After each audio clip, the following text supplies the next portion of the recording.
Gihagit kita karon sa pagpamalandong. Unsa ang naghari sa atong kasing-kasing? Gugma ba? Kaluoy ba? Hustisya ba? O gahom ba? O bahandi ba?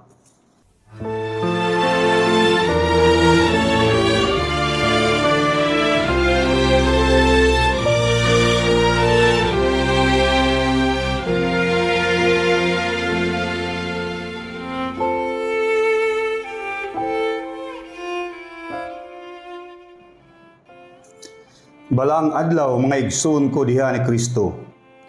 Ako si Ruel Bubong Nazareno, kaabag gikan sa Barangay Lakasa sa kapilya ni Senior San Roque. Og welcome to our Gospel Reflection on this 29th day of March 2026. Og kini nga adlaw mauusab ang bindita sa Lukay. Kini ang kiliran, a Holy Week Reflection. Mga igsoon ko diha ni Kristo, karong Domingo sa Pasyon, din atong gisugdan ang solemne nga kasaulugan sa Semana Santa. Niining adlawa, kita ug ang simbahang Katoliko misulod sa konsepto sa Kristohanong teolohiya nga nagtumong sa pag-antos, kamatayon, pagkabanhaw ug pag-asdang ni Hesukristo.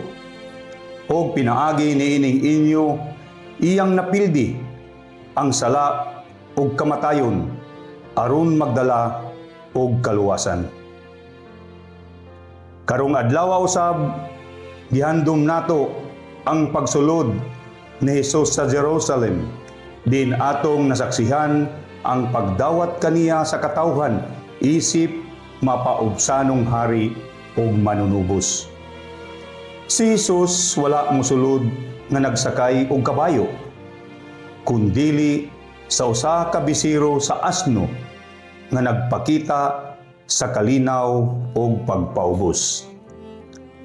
Ang pagsinggit sa panon sa katawhan o gusana, uluwasa kami, nagpadayag sa pag-ila sa iyang pagkahari ug ang paghalad sa kaugalingon sama sa mga bisti sa dalan aron andamon ang dalan alang kaniya sa atong kinabuhi.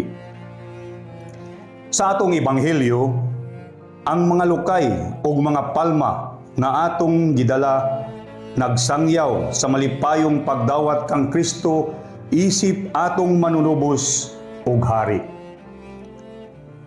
Og ato usab makita ang pag-abuso sa gahom, ang manipulasyon sa kamatuoran ug ang kahilom sa kadaghanan at tubangan sa inhustisya. Nakahibalo kita na si Pilato nasayod nga walay sala si Jesus. Apan tungod sa kahadlok sa reaksyon sa katawhan, iyang gitugyan ang hustisya ngadto sa kompromiso. Ang atong ebanghelyo mosulti usab kanato sa konteksto sa nahitabo sa tibuok kalibutan ug ilabi na sa atong nasud karon sa isyu sa political dynasty. Sama sa panahon ni Jesus, daghan ang mga leader karon nga nagkupot sa gahom dili aron sa pag-alagad, kundili aron ipadayon ang ilang impluwensya ug personal nga interes. Ang gahom mahimong makapadani ug makalipay sa kadaghanan.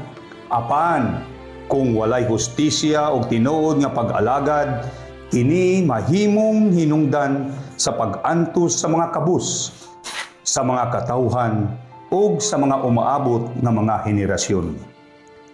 Ang pagkahari ni Jesus lahi sa kalibutanong panglantaw sa gahom. Ang pagkahari ni Jesus bunga sa iyang dakong gugma nga gipadayag didto sa krus. Busa, gihagit kita karon sa pagpamalandong. Unsa ang naghari sa atong kasing-kasing? Gugma ba? Kaluoy ba? Hustisya ba? O gahom ba? O ubahan di ba?